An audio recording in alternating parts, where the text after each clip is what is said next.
At Tailwind, we believe in the personal podium approach. So if you look at that triangle, at the top of it is a person's personal podium. And that could be from winning a race, it could be to completing a race in whatever time they have set for their goal. So it's the best potential that they possibly can be. And we believe that there's 4 pillars that underpin and support this personal podium approach. The first one is the physical aspect, and that's the one that we all enjoy the most. It's the part that gets us out there at 4:30 in the morning. It's those happy endorphins, it's the camaraderie. We're out there exercising. It's easy to do.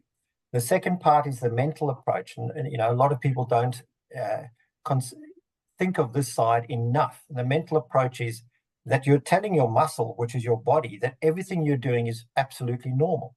If you're out there and you're training, and you don't think of it, well, what's the race going to be like if it's pouring rain? And then you come to race day and you haven't pictured in your mind it's pouring with rain. Well, guess what? Your brain's going to throw the toys out the cot and you're not going to have an enjoyable experience. So the mental approach is thinking and visualizing about everything that you're doing. It's also visualizing the course.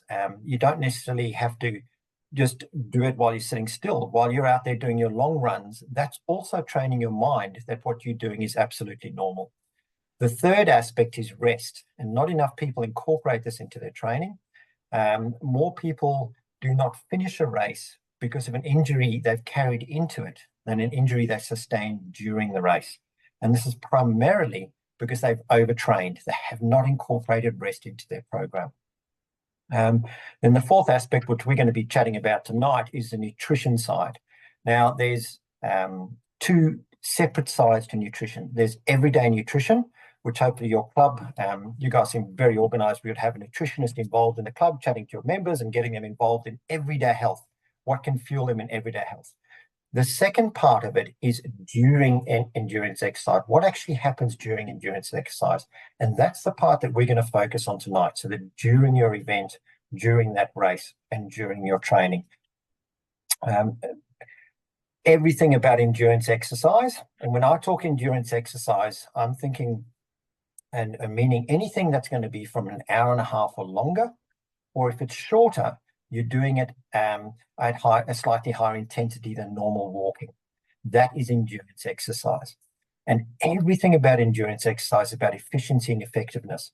So if you watch, endurance ultra runners, they're not running around with their arms flailing up and down, moving like that, because that's burning extra energy. Everything is about purpose, and nutrition is no different to that. Before we get on to the actual nutrition side, there's a couple of things that we need to clear up. The difference between fatigue and lack of energy. A lot of people confuse these. They'll come to especially back end of a race and they'll go, I was out of energy. I just couldn't run. So they throw in more food and take on more things because they think they're out of energy. If you're out in that situation and you along a flat section and you know that you should be running, but you just can't be bothered, that's purely fatigue. That's lack of training. Okay, that's not lack of energy. Lack of energy is when you see those people come near the finish line and their legs are wobbling and they can't stand up. They physically can't stand up. That is out of energy because their body has run out of glycogen and they are bonking. That is the difference between energy and fatigue. So people hopefully won't confuse those two. If you're fatigued and you're going to be fatigued at the end of a long run, you need to train more. And then the more you train, the less fatigued you become. And then you decide, okay, well, instead of doing the half marathon this year, I'm going to do the marathon next year. And yes, at the back end of that race, you'll be fatigued. But then the following year, you'll sign up for the 60. And then you'll be fatigued towards the back end of that. But when you run past the marathon, you won't be as fatigued because you've done extra training. The other thing is that none of these products, no gels, bars, Tailwind, all the other names of the products out there that you can think of, none of them give you energy in the way we think that they do. They do because scientifically a measure of calorie is a measure of energy, okay? So we can say, yes, we give you energy. However, it's not in the way we think where it gives you that boost. If it gives you that boost, and if we did give you energy in that way we thought, they'd be performance enhancers. So they don't give you energy in that way. All they do is they supplement your systems that are already in use, okay? So we stop systems from running out. The other thing to remember is you will hear a lot of people saying that fueling is all individual, it's individualized, you've got to find out what works for you. Absolutely. The one thing to remember, though, is that our bodies all function the same way. They process in exactly the same way. It's the tolerances that make us individuals, okay? And this will become more prevalent the further on down the path we go.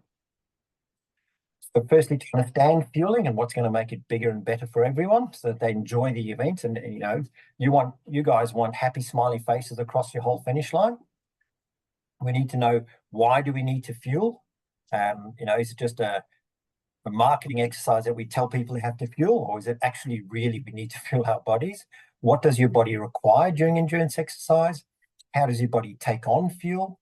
When should I fuel? And how much do I fuel? How much do I actually need? And then we'll get on to Bob's College of Knowledge, which is some of the urban legends and myths out there. All right, so why? Now, there's a lot of information on this page. You don't have to read it all. Look at the picture and it'll be self-explanatory. All right, during endurance exercise, our body is operating at a higher intensity than if we're just sitting around here or going for a general walk in our everyday life. So therefore, we're burning energy at a higher rate. And if you've all got a Garmin or a Suntos or Kuros watch, every time you go out for a run, it'll tell you you're burning between 700 and 1200 calories an hour. Okay, what does that make up? What does that mean? What it means is during endurance exercise, you're primarily burning from your fat stores. Now, our fat stores are the slow burning, in this diagram, these logs that you put on the fire and they're going to last all night, right? And luckily, in our body, all of us have about 10 days worth of fat stores. So it's theoretically unlimited.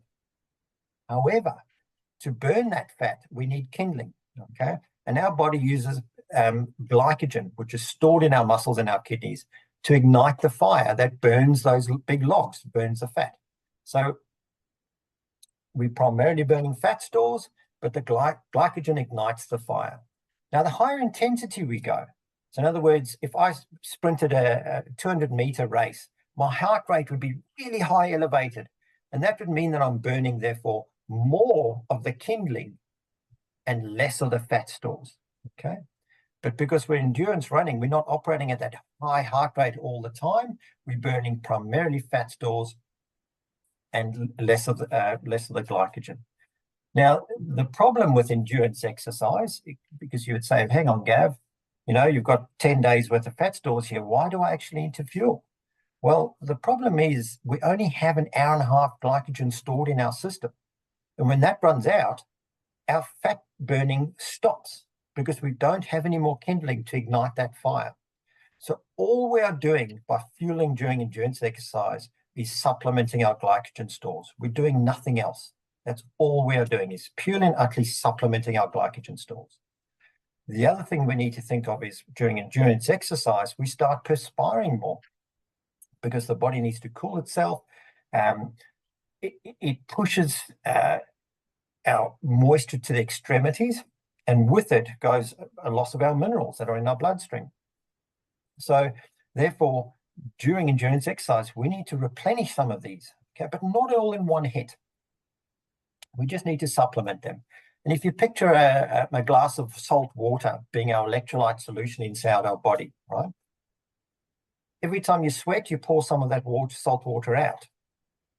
Now, if I just kept adding plain water back in during my run, eventually that glass would not be salt water anymore. Therefore, the electrolyte solution inside my body would be totally watered down and the body couldn't function like it normally could.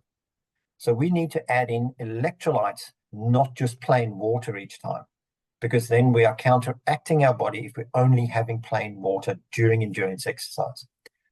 If it's out during a normal day and you're going out for a general walk and you would be perspiring as you normally would because you're not exercising at a higher rate, you'd be able to make up those electrolytes in the general diet that you're eating and the water that you're drinking. So there's no need to supplement on it every day unless you actively engaged in exercise and perspiring at a higher rate. That's when you require the electrolyte. Okay, does that make sense for most people? Any questions so far? Yep. Oh, good. So now we know why we need to we fuel because we need to supplement our glycogen stores. That is the limiting factor for endurance exercise. What does our body require? In other words, how do we supplement that glycogen? So our brain only fuels on glucose. Nothing else crosses the membranes, okay? So if at any stage the brain feels, oh, hang on, I've only got an hour and a half of glycogen stored here, and you're not supplementing any, I'm going to run out of glucose, it'll start to shut your body down. And that's when you see those people that with their legs are wobbling and they can't physically move, etc. It's not because they haven't trained for their event. All they've done is they've run out of glycogen store and the brain has gone, that's it, I'm shutting you down, I'm cutting you off at the legs. Prior to that, it tries everything in its power to try and slow you down. It may give you a knee injury or a back pain that you've never had. Suddenly you've got these pains because the brain's trying to say, hey, stop, because you're burning glycogen quicker and I'm going to suffer therefore. So glycogen becomes a very important factor during endurance exercise. It stops the governor from being put on, okay? So the brain, because it knows that it needs glycogen, and I've got a note in here, the limiting factor is glycogen, not protein. I'll cover that a little while later, why we don't have protein during endurance exercise. So what our body requires is glycogen. And the easiest way as human beings that we know to supplement our glycogen stores, remember, efficiency and effectiveness, the simplest way we know for our body to process and to convert what we put into it into glycogen storage is simple carbohydrates. Our body can transport them, it can absorb them very quickly, go straight to the bloodstream, straight to backing up those glycogen stores. Some of it gets burnt directly, some gets into those glycogen storage so it won't run out, okay? Remember, this is not everyday everyday nutrition. This is purely during endurance exercise because the body's reacting differently. So the most mistake that people make is they go, okay, well, my Keurig, my watch, or my Garmin said 700 to 1200 calories an hour, so therefore I need to put 700 to 1200 calories an hour in. Now, unfortunately, the body doesn't work like that because during endurance exercise, the blood is diverted away from your digestive system, so it can't physically digest as much as it normally can if we were sitting here in a room like we are today. So if we're sitting here in a room like today and I gave you a pizza, you'd probably be digesting at about 400 to 450 calories an hour. However, during endurance exercise, the maximum that you can digest is 300 calories an hour, okay?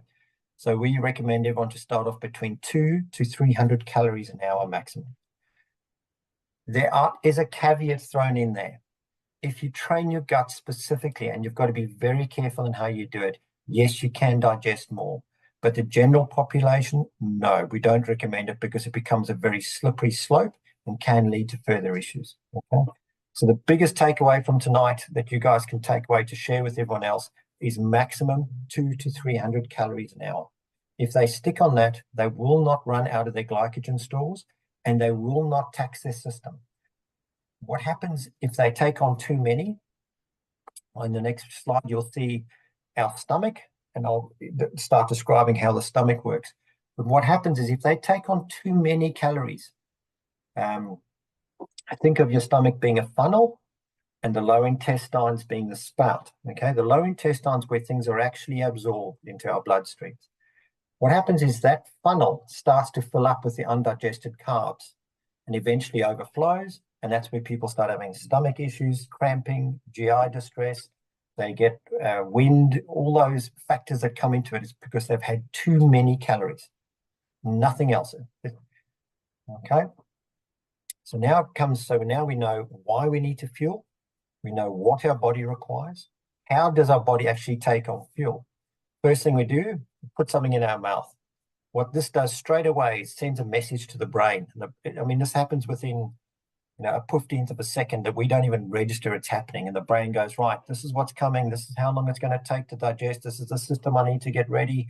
This is the parking lot that needs to be available and everything else that has to work out for the system. If it's taking on something like a solid or a complex carbohydrate, it immediately takes that into account and goes, right, this is going to take longer to digest. So without you knowing, it pulls on the reins and slows your burn rate down. So it'll slow your effort level down subconsciously, because it's waiting for that resource. Because remember, the brain doesn't want to run out of glycogen or glucose. So goes into your mouth, you send a message to the brain, and the brain goes, right, this is how long it takes, this is what's coming. Next stage, you swallow it, it goes into the stomach. And the only reason that we have the stomach is to turn whatever we put in there into a liquid form, with small enough particles to then be passed into the lower intestine to be absorbed. So what the stomach's job is to turn whatever you put in there into liquid. So if you take in a solid, you're actually working against your stomach, because you're now saying, turn this solid into a liquid. Right? And during endurance exercise, when things are bouncing around, we don't want to work against the stomach. Remember, efficiency and effectiveness. That's why Tailwind is a liquid form of nutrition, because it bypasses that stomach aspect. It's already in the liquid form. It's already in the small particles. It goes straight through to the lower intestines to be absorbed. A lot of people make mistakes with the solid foods during endurance running, because it takes time to be turned into a liquid. They miss time they're taking on their solids.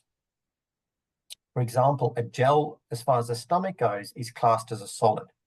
Every single gel requires 280 to 330 milliliters of liquid to physically be passed through the stomach into the lower intestines.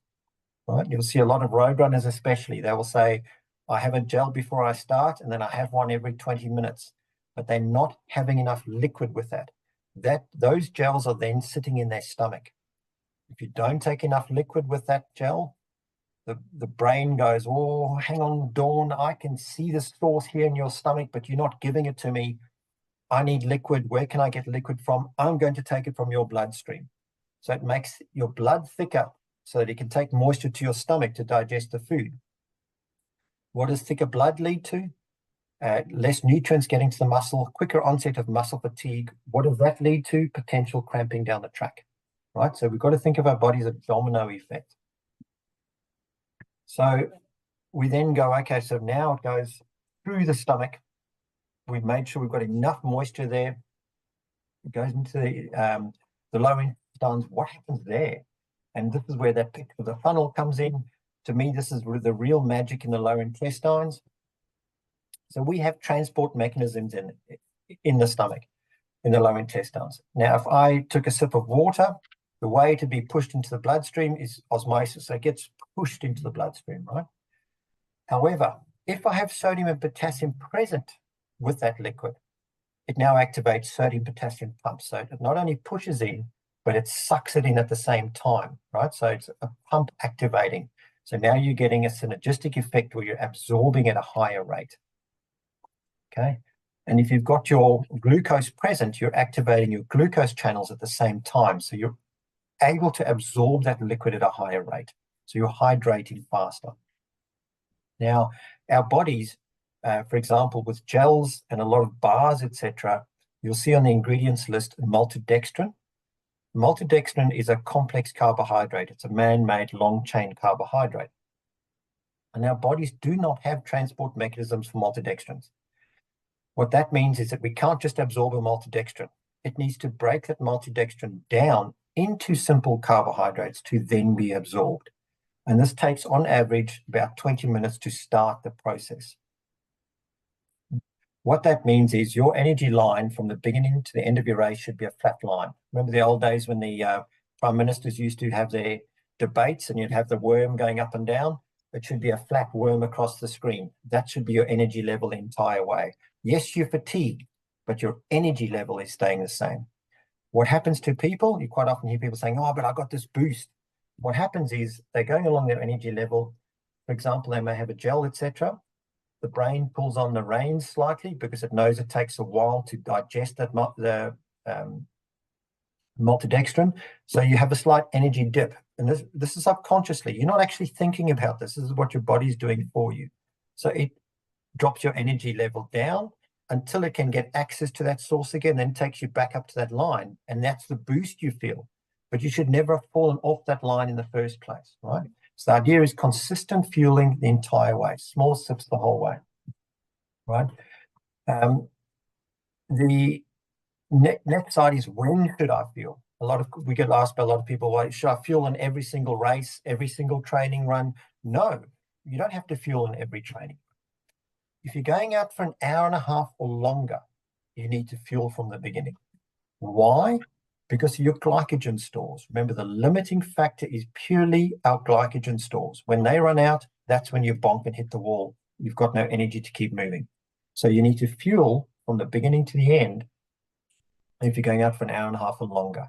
If, however, you're going to do a shorter run, you're going to do a hill session, a tempo session, a sprint session, that's when you should fuel during it, because you are, even if it's shorter, because you're burning your glycogen stores at a higher rate because of the higher intensity.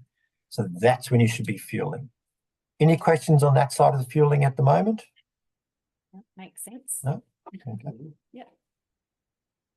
How much fuel do I need? We covered it earlier, that 200 to 300 calories maximum an hour, okay? Because remember, all you are doing is supplementing your glycogen stores.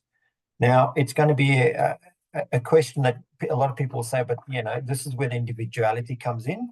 How much do I require as an individual? And it's quite simple to work out. Our bodies process the same way. It's the tolerances that change. So I'll give you, for me, example. I know that I'm 220 to 230 calories an hour. How does that work? We recommend everyone start off at 200 calories an hour. So if you're using Tailwind, that's 2 scoops, right? 2 scoops every hour from the beginning to the end. If you're going out for a 3-hour run, at the end of the 3 hours, if you're feeling hungry or your stomach's rumbling, all that is your stomach saying, "Hoi, Gav, I can physically digest more. Give me more," right? So let's say you've gone out for your 3-hour run and that happens. The next time you go out for your 3-hour run, take 2.5 scoops, so 250 calories. See how you feel at the end of that. If you don't feel that hunger pain or those signals, then that's your number, right? Same thing if you start off at 200 calories, you can feel oversatiated. There's different ways that your bodies can tell you this. You could be running along and after 2 or 3 hours, you go, "I just cannot take another thing in. I mentally can't put anything in my mouth." That's your stomach telling your brain, "Hey, I'm overloaded here. I've got too much. You give me too much all the time." So for me personally, when I did two scoops or 200 calories, 3 or 4 hours, I was hungry. Next run, 250 calories. 3 or 4 hours, I got that signal of, I can't take any more in. You can say that it just tasted too sweet, or I couldn't fathom putting a banana in my mouth. I couldn't eat anything. I couldn't drink anything. Too many calories. So I went halfway between the two, which is about 220 to 230 calories an hour. No hunger. I can keep doing that. And that's from hour 1 to hour 60. It does not change. My wife, for example, 200 was too much for her. She's on about 170 to 180 calories an hour, right? Because that's her tolerance. So she'll run 100 kilometers, 22 hours, purely just taking 170 calories an hour, because all she's doing is supplementing her glycogen stores. The body is burning primarily fat stores. Okay, so then you go, right, product like Tailwind with the powder, 2 scoops is easy enough. But now how much water do I take? This is when the individuality again. There's something called drink to thirst. Now, drink to thirst is quite a misunderstood thing. There's 2 aspects or 2 components to it. The first component is the physiological side. I feel thirsty, my mouth is dry. We all know that aspect. You'll hear people saying, "I just feel thirsty, I need to have something." The part we've forgotten about, though, is our neurological signals. And you'll get a lot of this with road runners especially, because they've been conditioned that over marathons, you don't need to carry anything. Just go in your shorts and singlet and run. And then they've lost the sight of how much they need to require to reach their personal podium. So the neurological signals are, anytime you have a moisture signal, right? So I encourage somebody to go as a training run, go for an hour run, do a 10-minute warm-up, take 2 soft flasks of 500 milliliters in each one, and do a run by themselves with no earphones. And all they are going to be doing is focusing on their drink to thirst signals, the neurological signals. which means anytime they think of moisture, if they think, oh, I can't wait for the drink at the end of this, I can't wait for the beer at the end of this, that's a moisture signal. If they notice the waves in the surf more than they usually would, that's a drink to thirst signal. If they notice the sweat dripping off them, that's a moisture signal. If they notice someone hosing their car, it's a moisture signal. They should have a sip every single time they have a moisture signal. It could be every 2 minutes. At the end of that hour, however much they've gone through is how much they require as an individual when drinking to thirst under those conditions. Now, for most people, the World Health Organization did a study, most people during endurance exercise while drinking to thirst will consume 500 milliliters of liquid, right? So that's where Tailwind comes with the 2 scoops in 500 milliliters as a starting point for everyone. But as individuals, people work out how much they require. I'm lucky, 500 mils. It's nice and easy. For me, it's 2.3 scoops in 500 mils, and that'll be from hour 1 to hour 60. It doesn't change. If it's a really hot day and I'm out on course and during a race, I might drink a little bit more than I normally would. But that's easy when I go through the aid station, then I'll just have a sip of water. Okay, but it won't be a dramatic jump of twice as much as I normally would. It might only be 150 to 200 milliliters extra. So that's the confusing thing with a lot of people. They go, well, I need to drink extra because it's going to be extra hot. All right. We mentioned earlier about protein. Why not during?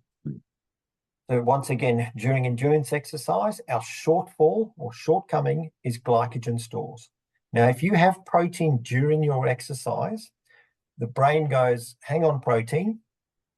My shortcoming is not that I need to rebuild the muscles right now. My shortfall is while they're still exercising, I need to supplement those glycogen stores. It then takes the protein and converts into a usable resource to supplement your glycogen storage. But it's a very inefficient form. It burns 70% of it to make 30% usable, right? So it's a very inefficient fuel source.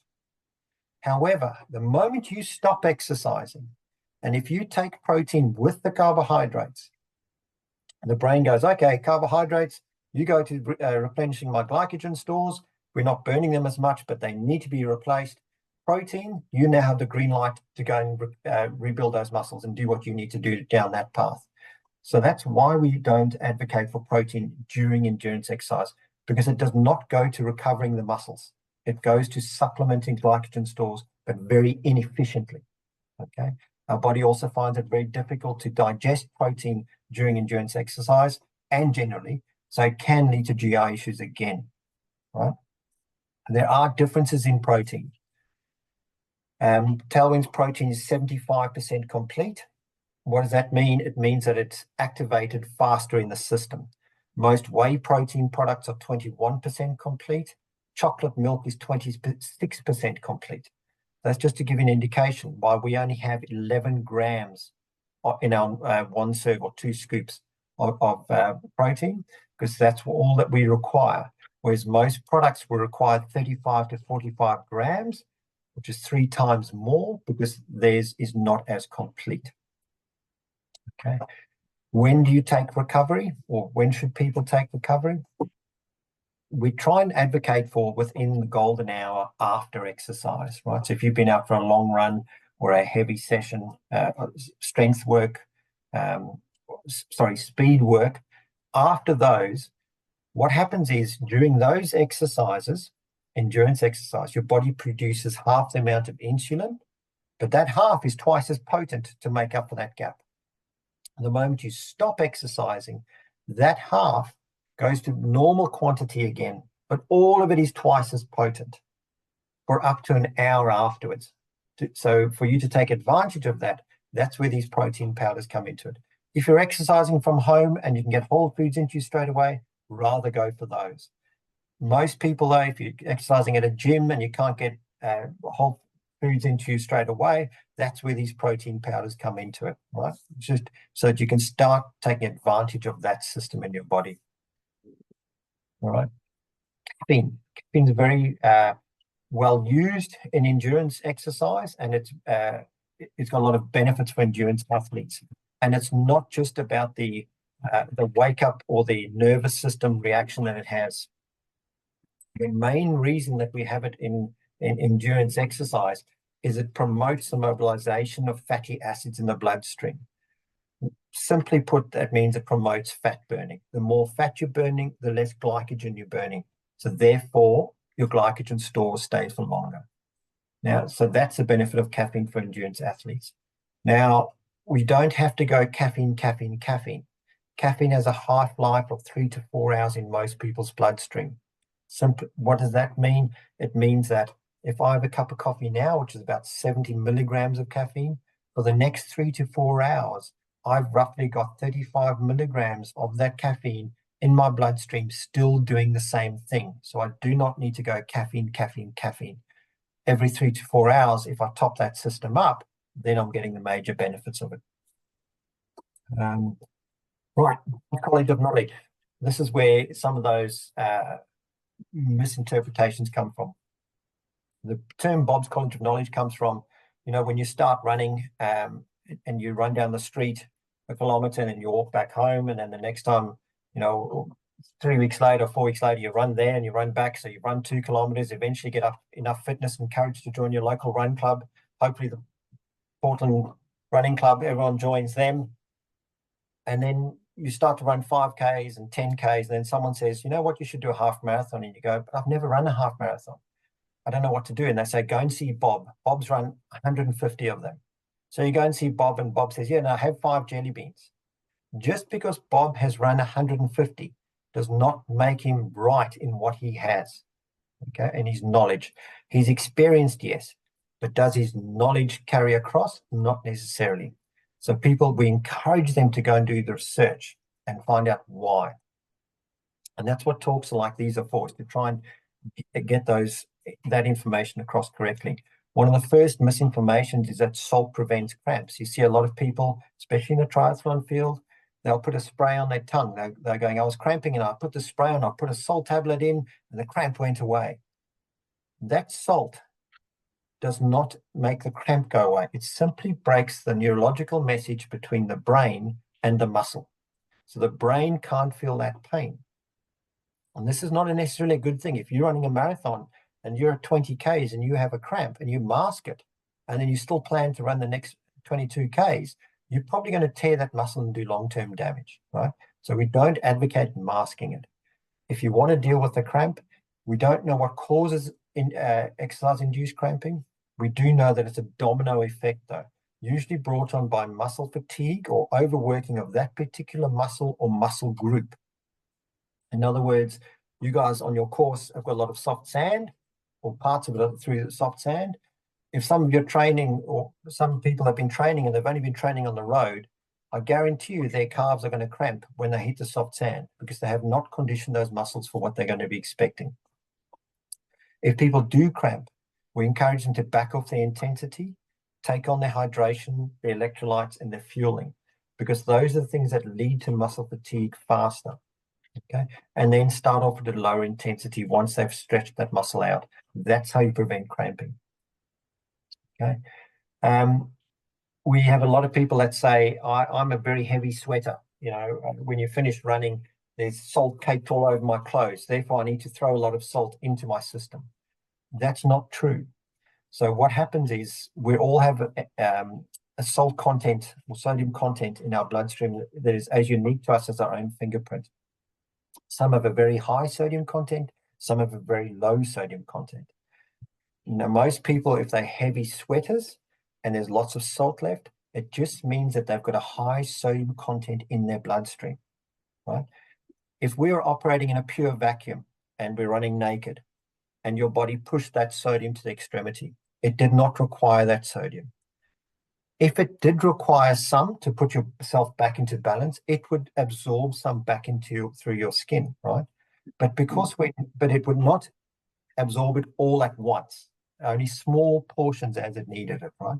But because we're not operating in a vacuum, the wind's blowing and it dries the moisture in our skin, that we're wearing clothes, it dries the salt through the clothes. It can't do it effectively. That's why we take electrolytes via the oral hydration system, right? But we're not taking, if you just for argument's sake, let's say you sweated out in an hour 6 salt tablets worth. It does not mean that you need to put 6 salt tablets back in, because then you're counteracting what the body was trying to do. You would only take in small amounts. Okay? The other myth that's out there is it's going to be very hot on Saturday. You need to hydrate, hydrate, hydrate. And what happens to a lot of people goes back to that glass of water example again. They just start sculling water. They start diluting their system of electrolytes. They start peeing out all of the electrolytes. And then they start off in a worse place than if they had just drunk to thirst. So the message should be, people, have liquid available with you in your office, out in your work, out in your garden, in the weeks leading up to your race, and drink to thirst. That way you're not starting underhydrated. We can't load up like camels, okay? So drink to thirst should be the message to everyone. Practice drinking to thirst. Have water accessed with you. The other myth is carb loading the night before. The theory was correct. The practice is incorrect. The whole theory behind carb loading was our limiting factor is glycogen stores. So if you took on carbs, you would therefore start your race with your carbohydrate or your glycogen stores at full levels. Okay, but unfortunately our bodies can't process it that fast, that people go and eat massive pasta meals the night before. The next day they've got all this undigested carbohydrates sitting in their guts, making them feel lethargic, like after your Christmas lunch. We just want to go and sleep, and Uncle Kev's there and he's fast asleep. He's had too many calories, right? His heart rate, his body tries to slow his heart rate down so they can digest. That's not how you want to start your race. So the idea is, if you're tapering into your event, chances are your glycogen stores, if you're eating a healthy, balanced diet, will be full.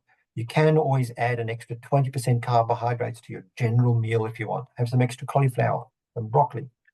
And mix all of those in there, add them extra in if you want, and that can make sure that your glycogen stores are full. Other than that, just eat your healthy, balanced diet, especially if you're tapering into your event. All right, guys, that's me been talking for too long. Last few points to remember. During endurance exercise, what we're doing is purely and utterly supplementing our glycogen stores. 200 to 300 calories an hour. Easiest way is via simple carbohydrates. Does not make the body work hard. And drink to thirst. Okay. There we go. Any questions? You must have something, hopefully. Well, I've got one. When someone is using Tailwind, and it might be their own, how much water, just plain water, should they be having, if any? You don't have to have plain water. Right. Because if you're drinking to thirst and your normal drink to thirst is 500 mils and you've got your 2 scoops in that, you're taking on your 500 mils. What you'll find with a lot of people if they're drinking Tailwind is they'll say, I drink a lot more, or I feel more thirsty.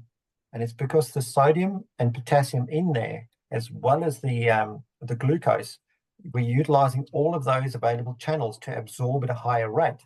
So now their body's saying to them, hey, give me more because I can absorb at a quicker rate. So that's why they would drink more. So you don't need to have it have it separate.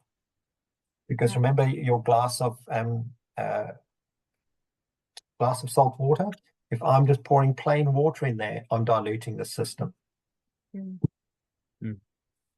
So a lot of people say, how do I carry Tailwind? It's so easy. They don't, if they're going out for 4 hours, they don't need to carry 2 liters worth because that's 500 mils every hour. They can carry 1 soft flask with 2 scoops in it. They can carry 3 other soft flasks with just the powder. When they go through a water source, just fill up another flask. That'll be the next hour. Each hour, they're just going through 1 flask. If they're using a bladder, a lot of people get tricked into, because the sound's near your ears, tricks the brain into think you're drinking a lot. So if you're using a bladder, normally when they come back from a run, they're going, no, I drank so much, I drank plenty. And then they pull the bladder out and it's hardly been touched. Okay. So the idea behind a bladder is put 500 milliliters of water in, take a sip, spit it out. Count how many sips it takes you to go through 500 milliliters of water. Then each hour I need to go through X amount of sips. For me personally, it's 12. But as you can probably tell, I like to talk a lot. So when I'm out running, I'm chatting, I lose count. But I make sure I count to at least 6. And then if I've lost count, I'll start from 6 again to 12. And that way, every hour I'm roughly going through my 500 meals. So whenever I run, I feel like I need to eat as well. Right. And from what you've been saying, I don't. Is that maybe because I don't have enough scoops in my... Correct. It's Yeah. purely because your stomach's saying, hey, I can actually physically digest more here. Give me more. So if you're doing 2 scoops an hour, I'd recommend going to 2.5 scoops an hour. Right. That's all it Okay. is. Do you eat? Yeah, I do. I also have water because I thought that's what I was supposed to do. Yeah. Yeah. Yeah, I do recommend taking at least 1 soft flask with water, because that's to throw over your face, every so often squirt in your mouth, just to change things a bit, but you don't need it as a separate hydration source. You will, people get confused too, because, this is 10 years ago, people used to say you need to keep your hydration separate from your food. What's happening inside your body is, let me just, I'll stop sharing my screen and you can see just me. There we go. So what's happening is your body is burning its fat stores and glycogen, right? And let's say you've got a hill section, or, you've got a competitor in front of you, so put a bit of a sprint in. Well, you're burning less fat, more glycogen. That equation is going up and down like that without you even thinking about it the whole time. Your digestion rate has nothing to do with that, right? So you don't need to separate them, because if you separate them, you're working against your stomach. Remember, whatever you put in your stomach needs enough liquid to be processed.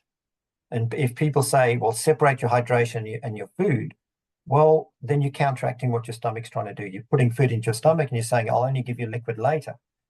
It starts to then take moisture from your bloodstream. So you should take them together. Right. Want to go for a run? Yeah, Yeah, that's right. I I want to go and test all the new theories. Yeah. So the biggest thing I can say is, so go and do the drink to thirst test. Okay. You might find that you require 700 mils. You might require 400. The average is 500. And then you just know, if you find your number, let's say it's 2.5 scoops, 2.5 scoops in your 500 mils. If you drink that from hour 1 to hour 60, you won't need to supplement with anything else. Okay. When do you start drinking at a race? I recommend starting while you're there in the start line, because you're excited, you're high-fiving everyone, you're jumping up and down, you're warming. Guess what? Your glycogen levels are being burnt already. So start supplementing and taking a sip from then. Right. Very good. And you're saying gels are like food, so you don't, Right.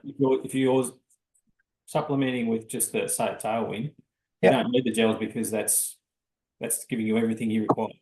That's right, because you can only digest 200 to 300 calories an hour. And if you're getting let's say you're doing 200 calories and you feel hungry, so you go to 250 and you're getting 250 calories an hour, your stomach's not going to digest more. Yeah. Yeah, right.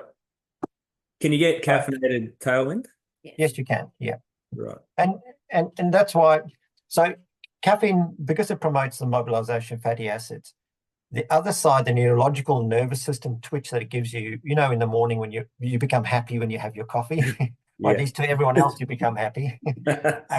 You can use that as well during your race. So if you know that every 3 hours, which one that you're taking has caffeine, your brain picks up on that and goes, it's okay, just keep going for the next hour. And then I've got that caffeine hit. Yeah. So then you're taking both aspects of into that. Okay? Mm. So if you're going to go and do a long run, let's say it's 5 hours, I play games of, I don't know what flavors I've got with me, or when my crew give me a bottle, I don't know what flavor it is. I do know the caffeinated one though, because that's strategic. But then for the next 10 to 15 minutes, once I've got the next bottle, it's like, oh, what have I got now? And your brain's taken off what's, the pain or anything else that you're doing, is playing games again. Oh, flavor, what flavor, what flavor? And then 15 minutes into it, you're going, okay, that's what it is.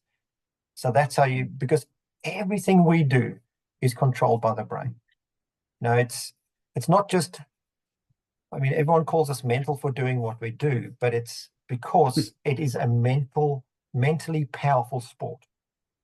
You have to be strong-minded, right? The body is simply a muscle we're training. the brain controls that muscle. So if your brain's not ready to do it, then you won't achieve it. If you're standing on that start line, your brain's already made that calculation. So you quite often hear people saying, you know, they will run 10Ks and they'll see someone that has just finished 21 and they go, I'm so exhausted. I don't know how you could ever run 20. But when that person stood on that 10K start line, its brain made a calculation of everything that it needed from that body for 10 kilometers. Whereas the one starting for 20 made the same calculations, but for 20 kilometers. So your brain's got to be ready for that. And that's part of the long distance training that you're doing. It's training the brain. If you've, Eliud Kipchoge that set the 2-hour record for Nike, if you read his posts in the last 5Ks, you see him smiling. And he goes, no, he wasn't smiling because he's happy. He's smiling to trick his brain into thinking that what he's doing is normal and that this is good. Because otherwise, the brain pulls on that governor and goes, oh, hang on, this is not right. I'm going to slow you down.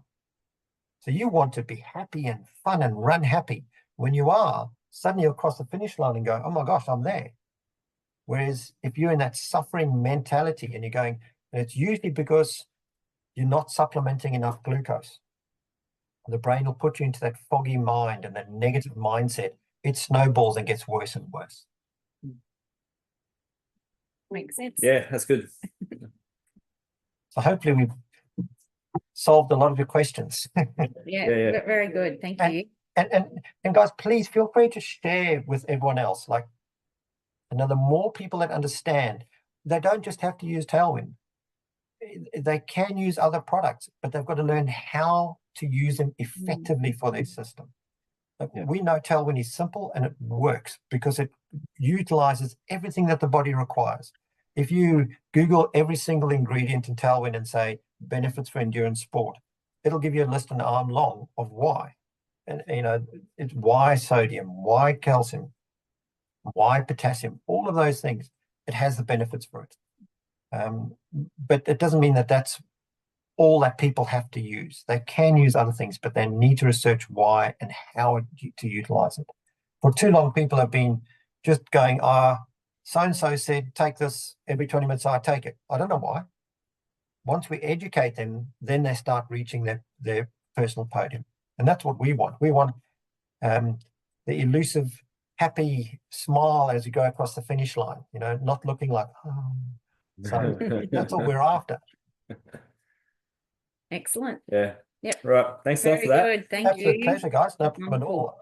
And Dawn, I'll send a copy of the recording to you, and then you repeat distribute amongst everyone.